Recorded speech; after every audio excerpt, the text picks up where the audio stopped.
guys, it's John Engineernerd coming at you with another video. I haven't done one of these in a while, so this is something new. But I got a couple new figures this week, and I thought I'd check them out with you.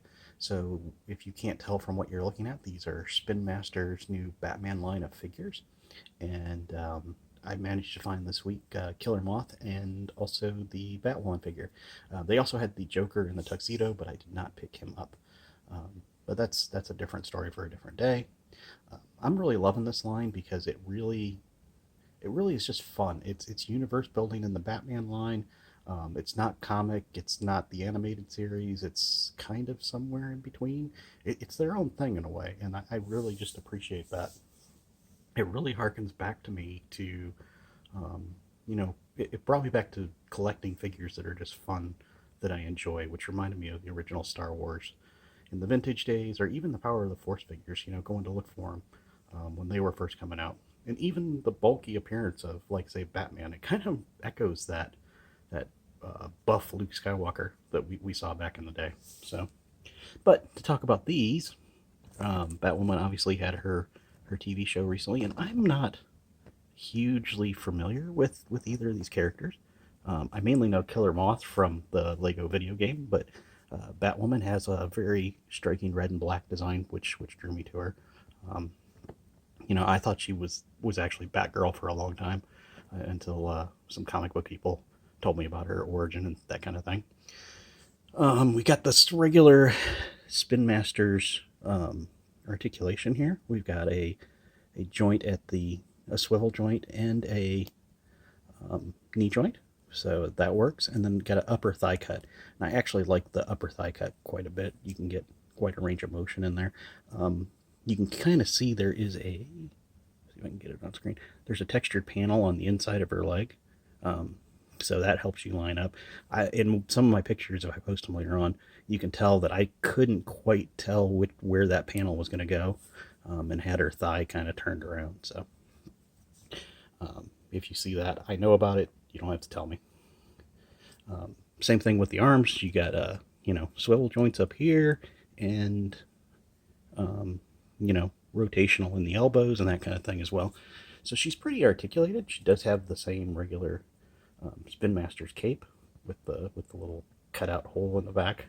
That's I'm not 100% sold on that it looks the best, but I think for what they're trying to do, for making maybe a kid-friendly line, I think this is a pretty good compromise.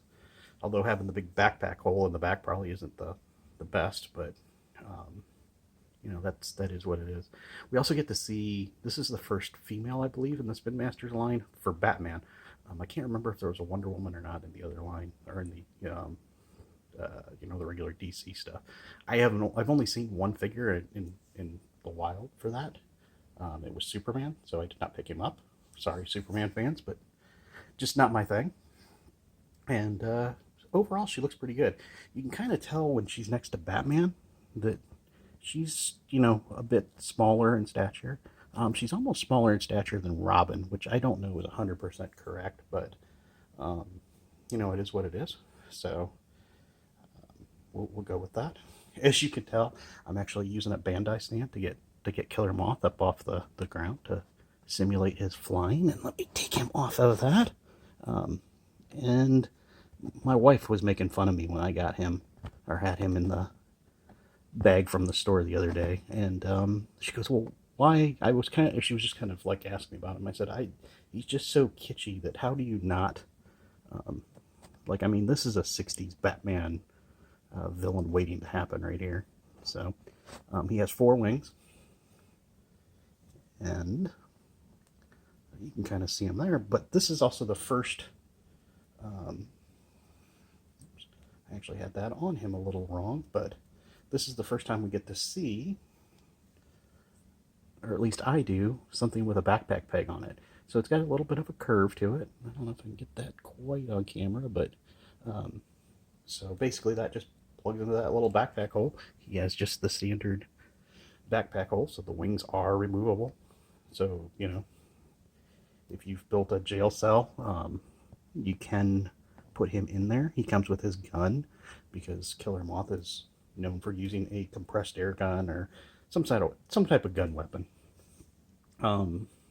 Now mine, I don't know if this is all of them, but I the head feels like it's going to come off or tear off, and I don't want to move his head around. I should mention that for Batwoman that she has some movement in her head left to right, but not a terrible amount. It is limited by the hair, but she's a Bat character, so that's probably okay anyway. So anyway, Killer Moth, getting back to him, the paint here is probably the first place I've seen paint really, really kind of let down. You can kind of see, see if I can get him in focus there. It's a little sloppy on the orange, trying to cover that green. One thing they did do that I'm not a big fan of, and I don't know if you guys can see it, but right where the upper thigh joint is, it kind of cuts through one of the orange stripes. And one of them just doesn't want to turn for me, so it's kind of limiting, some of his posing. And I just don't know. He's probably, he's a kitschy character. He's not going to be ever a big part of my display, but he is kind of limited. Now, he does come with, like I said previously, he came with his little gun, which is cool. And I might apply some paint on that and see how much I can change it. Oddly, he comes with a gold batarang.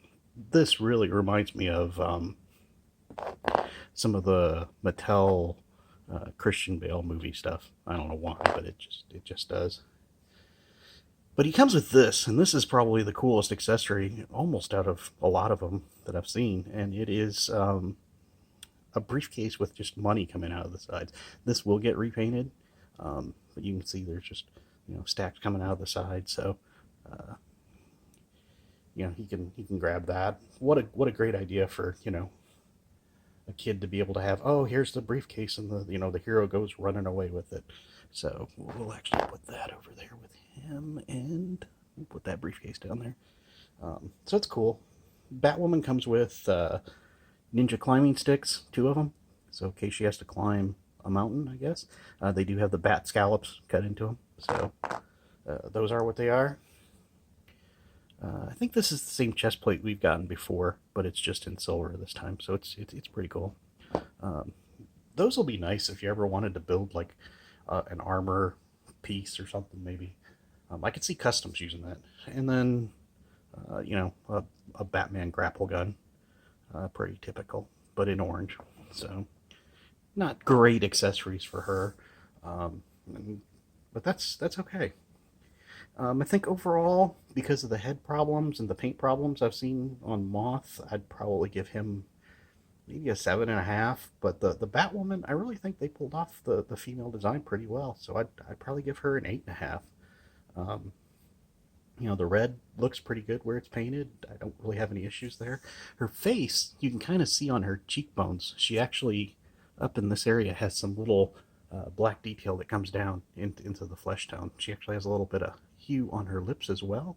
So overall, a pretty good job with her. I'm really digging it. But I also noticed that her proportions seem a little less heroic, and I don't know if that's because she's female, or if maybe they're starting to realize, oh, hey, we can shift this to be more of a line that maybe is just slightly more realistic. And so we'll have to wait and see. But overall, I'm pretty pleased. I probably will pick up a Joker. I probably will go for the purple suit one, but I just haven't yet. I'm excited. They've got some other things coming. I know Firefly's coming and a couple other figures. So I'll be keep my eyes out on these guys and picking more up here and there. But these two, I saw them and I was pretty excited to get them. So wanted to share them with you. Anyway, this is Engineernerd saying peace out. Remember to have your pets spayed or neutered.